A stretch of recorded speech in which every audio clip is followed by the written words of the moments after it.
প্রিয় খামারি ভাইয়েরা, আসসালামু আলাইকুম। আজকে আমি আপনাদের জন্য একটি গুরুত্বপূর্ণ আলোচনা নিয়ে আসতেছি। আশা করি পাশে থাকবেন এবং আলোচনাটা সম্পূর্ণটাই শুনবেন। বিশেষ করে যারা ক্যাটেল ফার্ম, মোটা তাজার ফার্ম করেন, আ এক চালান বিক্রি করে অন্য চালান কিনতেছেন।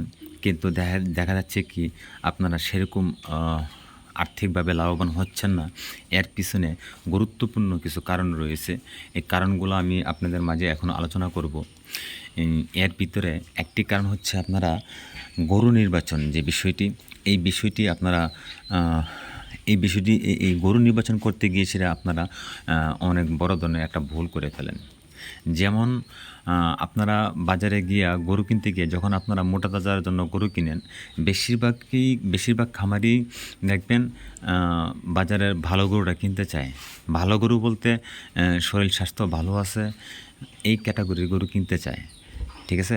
বেশিরভাগ খামারি এই কাজটা করে।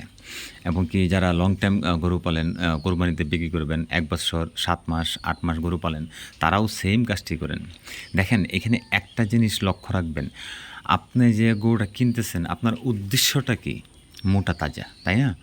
আপনার উদ্দেশ্যটাই হচ্ছে আপনি মোটা তাজা করে এটা বাজারে বিক্রি করবেন। তাহলে কেন আপনি সবল গরুটা কিনবেন? আমার কথার মানেটা কি আপনি বুঝতে পারতেছেন আপনারা? আশা করি অবশ্যই বুদ্ধিমান যারা আছেন তারা বুঝতেছেন। আপনি আপনি নিয়ত করছেন আপনি মোটা তাজা করবেন গরুকে। তাহলে আপনি সবল গরুটা কেন কিনবেন? আপনি অবশ্যই দুর্বল গরুটা কিনবেন। কোন ধরনের গরু কিনবেন? দুর্বল গরুটা কিনবেন। আপনি হাড্ডি গরু কিনবেন। এই হাড্ডি গরুর ভিতরে কিছু ভাষায় আমরা বলি যেমন পাছা মরা, মানে পাছাতে গোস্ত নাই। যেমন এইগুলা দেখেন এখন তো এটা মাশাআল্লাহ আমি আনার পরে স্বাস্থ্য হইছে। পাছাতে গোস্ত নাই।